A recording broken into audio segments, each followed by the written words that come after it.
नमस्कार, स्वागत है आपका रिपब्लिक बिहार के डिजिटल प्लेटफॉर्म पे। और आज हम पहुंचे हैं मुजफ्फरपुर जिले के बरुराज विधानसभा के भाजपा प्रत्याशी डॉक्टर अरुण कुमार सिंह के आवास पे, और हमसे बात करने के लिए वो स्वयं मौजूद हैं। सबसे पहले तो आपको बहुत बहुत बधाई कि बिहार प्रदेश भाजपा ने आप पे एक बार फिर से भरोसा जताया है और एक बार फिर से आपको भाजपा का सिंबल मिला। बहुत बहुत धन्यवाद आपको। अरुण कुमार सिंह जी, एक चीज़ बताएंगे आप, जिस प्रकार से अभी के राजनीतिक परिदृश्य में टिकट लेने की जो हापाहापी है, उसमें किसी बड़ी पार्टी का टिकट लेना भी कहीं ना कहीं आज के परिदृश्य में चुनाव जीतने जैसा नहीं हो गया है? बिल्कुल ऐसा ही है। आज भारतीय जनता पार्टी ने जो विश्वास हम में व्यक्त किया है, उसके लिए भारतीय जनता पार्टी के सारे शीर्ष नेतृत्व के प्रति हम आभार व्यक्त करते हैं।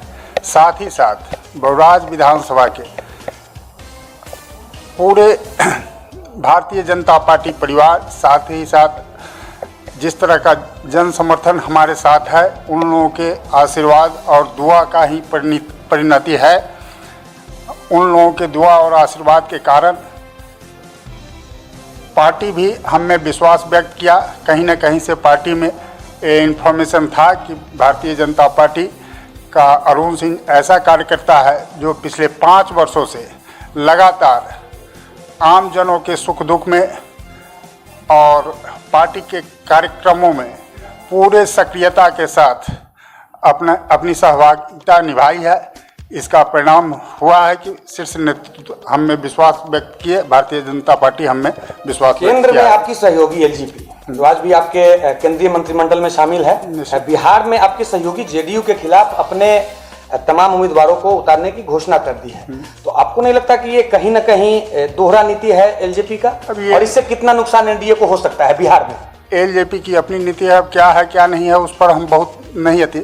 एनडीए अटूट है और एनडीए में जदयू, हम और वीआईपी भारतीय जनता पार्टी तो हैं ही, पूर्णतः चट्टानी एकता के साथ चुनाव मैदान में है और असली एनडीए यही है।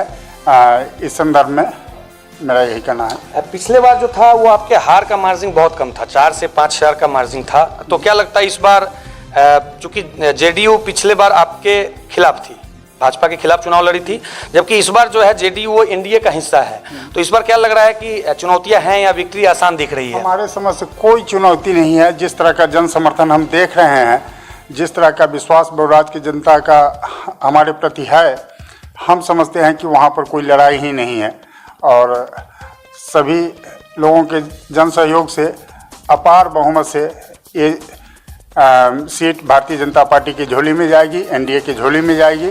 इतना हमको विश्वास ही नहीं, पूर्ण विश्वास है।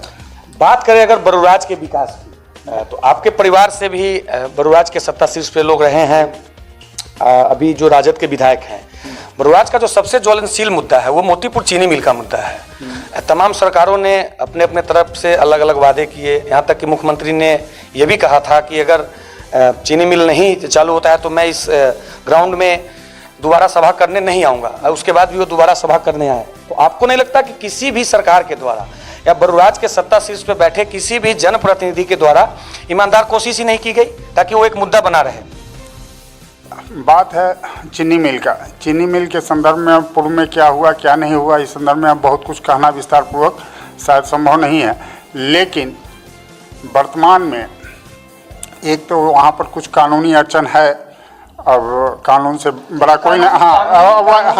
अपनी जगह है, लेकिन जो जनता होती है उसको इम्प्लीमेंटेशन दिखाना होता है, उसको उन तमाम अड़चनों से कोई बहुत ज्यादा मतलब नहीं है। तो मेरा ये सीधा सवाल था कि आपके परिवार से भी लोग बरुराज का प्रतिनिधित्व कर चुके हैं, बहुत सारी सरकारें भी रही हैं, राजद की रही हैं, जदयू की रही हैं, एनडीए की रही हैं, लेकिन कहीं ना कहीं सिर्फ वादे हुए हैं, चीनी मिल के प्रति इम्प्लीमेंट नहीं हुआ है। निश्चित रूप से आप अगर चुनाव जीतते हैं आपका क्या वादा है? वही कहना, चुनाव जीतने के पूर्व पिछले वर्चुअल रैली में गृह राज्य मंत्री के साथ हमारा हो रहा था, नित्यानंद राय जी के साथ। उन्होंने शायद उस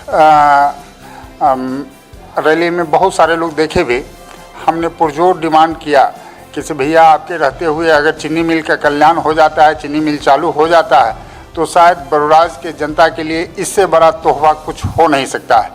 तो उन्होंने स्पष्ट आश्वासन दिया था कि अभी तो चुनावी समय है, फिर भी अरुण जी आपसे मेरा निवेदन रहेगा। उन्होंने ही हमसे निवेदन किया कि इससे पूरी समस्या का गहराई से अवलोकन करके एक प्रोजेक्ट रिपोर्ट तैयार करके आप आवें और स्वयं मिले, और आपके साथ चल करके हम प्रधानमंत्री जी के से भी ये बात कहने के लिए तैयार हैं। हमने प्रोजेक्ट रिपोर्ट तैयार कर लिया है, लेकिन अभी चुनाव का माहौल है, देख ही रहे हैं इस समय बहुत कुछ उस पर न हम समय दे पाए हैं न वो दे पाए हैं, लेकिन पूरा हमको विश्वास है जिस तरह का आश्वासन सार्वजनिक रूप से उन्होंने दिया और उनके कार्य क्षमता के प्रति हम पूर्णतः आश्वस्त हैं। वे काफ़ी कर्मठ इंसान हैं और जो वादा करते हैं उसको निभाने का हाल भी जानते हैं, इसलिए हमको पूरा भरोसा है कि अगर अगला प्रतिनिधित्व का दायित्व हमको मिले या ना मिले उससे भी कोई मतलब नहीं है। इस दिशा में हम निश्चित रूप से ईमानदार पहल करेंगे और मुझे आशा ही नहीं पूरा विश्वास है कि चीनी मिल आने वाले कुछ वर्षों में जरूर चालू होगा, ऐसा हम विश्वास व्यक्त करते हैं। विगत कुछ दिनों में चिराग पासवान ने जिस प्रकार से नीतीश कुमार पे हमले किए हैं, कुछ लोगों का आरोप है कि चिराग पासवान के पीछे जो है वो भाजपा उनको बूस्टअप कर रही है और ऐसी साजिश की बू भी आ रही है। इस पे क्या लगता है आपको? एकदम बिल्कुल माने कि क्या कहा जाए इसको, मनगढ़ंत बातें हैं। ऐसा भाजपा का पूर्णतः एनडीए में जदयू के साथ ईमानदार गठबंधन है और वो गठबंधन बिल्कुल अटूट है। हम लोग पूरे ईमानदारी से चट्टानी एकता के साथ जदयू के साथ हैं और अगला मुख्यमंत्री मेरा नीतीश कुमार ही होंगे। ये लाजमी हो जाता है कि जब चिराग पासवान कहते हैं कि हम जेडीयू के खिलाफ अपने उम्मीदवार उतारेंगे लेकिन भाजपा के खिलाफ नहीं उतारेंगे, तो कहीं ना कहीं ये चीज सोचने पे आदमी मजबूर हो जाता है कि साजिश के पीछे भाजपा का तो हाथ नहीं है।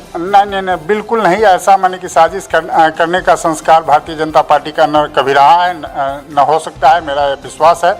ऐसी ओछी राजनीति भारतीय जनता पार्टी इस मुकाम पर पहुंची है, ऐसी बात नहीं है। अब चिराग जी का चाहे एलजेपी का अपना कुछ सोच है, अपना मन के अब क्या कर रहे हैं क्या नहीं कर रहे हैं, लेकिन भारतीय जनता पार्टी ने स्पष्ट तौर पर हमारे प्रदेश अध्यक्ष ने कहा है कि ना आप कहीं पर फोटो का इस्तेमाल कर सकते हैं, न प्रधानमंत्री के नाम का मन के इस्तेमाल कर सकते हैं। हमारी गठबंधन जो है वो बिल्कुल जदयू के साथ है और हम लोगों की अटूट आस्था नीतीश जी के प्रति है। चुनाव के बाद क्या भाजपा एलजेपी के साथ गठबंधन कर सकती है? ऐसा कदापि संभव नहीं है। चुनाव के बाद भी हमको पूरा विश्वास है कि बिहार में एनडीए को इतना अपार बहुमत आने जा रहा है जिसका कोई जवाब नहीं होगा और नीतीश जी ही मुख्यमंत्री होंगे, ऐसा मेरा विश्वास है। बरुराज के जो वर्तमान विधायक हैं नंद कुमार राय जी, उनके कार्यकाल को आप किस प्रकार देखते हैं और जिस प्रकार उनके परिवार में टिकट के लिए सिर्फ फुटबॉल चल रहा है, इसका कितना एडवांटेज आपको मिल सकता है आने वाले चुनाव में? ये विधानसभा चुनाव। बरुराज विधायक नंद कुमार राय जी, व्यक्तिगत तौर पर हम उनकी बड़ी आदर करते हैं, अच्छे लोग हैं, इस चीज़ से इनकार नहीं कर सकते हैं हम, लेकिन उनके कार्य क्षमता पर जरूर हमको माने कि हम प्रश्न चिन्ह उठा सकते हैं। कार्य करने की क्षमता नहीं है। एक जनप्रतिनिधि के पास में जो क्षमता होना चाहिए सो उनमें काबिलियत नहीं है। वो कार्यकाल बिल्कुल माने कि क्या कहा जाए, वो 5 साल इसी तरह से बिता है, एक फॉर्मेलिटी अदा हुआ है, उसके अलावा दूसरा कुछ नहीं हुआ है और समय बताएगा कि अगला 5 साल अगर बरुराज की जनता हमको ये दायित्व देती है तो कैसे विधायकी होता है, ये समय आने पर हम लोग वहाँ के लोगों को दिखाएंगे। आखिरी और एक मेरा तीखा सवाल है, कुछ लोगों का आप पे ये आरोप लगता है कि आप कुछ खास वर्ग के लिए मतलब जातिवाद की मानसिकता से ग्रसित होकर आप कार्य करते हैं, इसमें कितनी सच्चाई और क्या कहेंगे इस पे? अब हम क्या कहें, जातिवाद की मानसिकता हमारे जैसे लोगों पर अगर कोई भी लगाता है, शायद इसका जवाब बरुराज की जनता देगा। हम अपने मुंह से इस बात का जवाब देना उचित नहीं समझ रहे हैं। शायद दूर दूर तक मेरे पूरे करियर में आज राजनीति की बात ही नहीं कर रहे हैं।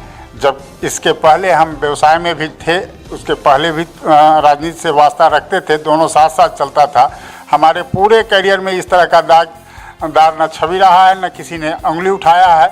आपके द्वारा इस तरह का आरोप अगर लगाया जा रहा है तो अब कुछ शरारती और विरोधी तत्व के लोग तो मनगढ़ंत बहुत सारे सोशल मीडिया पे कुछ ऐसे भी देखने को मिलते हैं। सोशल मीडिया में सब कोई हमारे पक्षधर नहीं है, कुछ विरोधी भी हैं। विरोधी अपने मन से किसी तरह का आरोप किसी के ऊपर लगा सकता है, उसकी स्वतंत्रता है, उसके लिए हमको कोई दिक्कत नहीं है। लेकिन बरूराज की जनता से ही जा करके मेरा आग्रह होगा कि आप पूछें, और जातीय बूथ थोड़ा सा भी हम में अगर हो तो हम राजनीति की बात करना छोड़ देंगे, और तो हम कुछ नहीं कर सकते हैं। बरूराज की जनता से क्या अपील करना चाहेंगे? बरूराज की जनता से हमारी अपनी व्यक्तिगत अपील है कि आने वाले दिनों में अगर दायित्व हमको सौंपा जाता है तो सबसे पहले हम बरूराज में एक सौहार्दपूर्ण माहौल, किसी तरह की जातीय उन्माद इस तरह का माहौल नहीं रहने देंगे, ऐसा विश्वास दिलाते हैं। और जो भी विकास की दिशा में हमसे बन पाएगा, हम अपना एक एक मिनट एक एक सेकेंड समय उसके प्रति लगाएंगे। और इतना ज़रूर हम विश्वास दिलाते हैं कि जब तक हमारे शरीर में खून का एक एक कतरा रहेगा तब तक बरूराज की जनता ने जिस तरह का प्यार स्नेह अपना तो हमारे प्रति दिखाया है, उसका हम बदलाव चुकाएंगे, चाहे जैसे भी हो, जो करके हो, हम निश्चित रूप से इसका बदलाव। तो इस वक्त हमारे साथ थे मुजफ्फरपुर जिले के बरूराज विधानसभा के भाजपा प्रत्याशी डॉक्टर अरुण कुमार सिंह जी। हमारे तमाम सवालों का बड़ी बेबाकी से इन्होंने जवाब दिया, साथ में ही इन्होंने अपने जीत का दम्भ भी भरा है और हमसे एक वायदा भी किया है कि अगर हम चुनाव जीत के आते हैं तो जो बरूराज विधानसभा का सबसे ज्वलनशील मुद्दा है मोतीपुर का चीनी मिल, उसका सारा प्रोजेक्ट जो है इन्होंने तैयार कर रखा है और उसको ये चालू करवाने की भरपूर कोशिश करेंगे। सोनू कुमार, रिपब्लिक बिहार, मुजफ्फरपुर।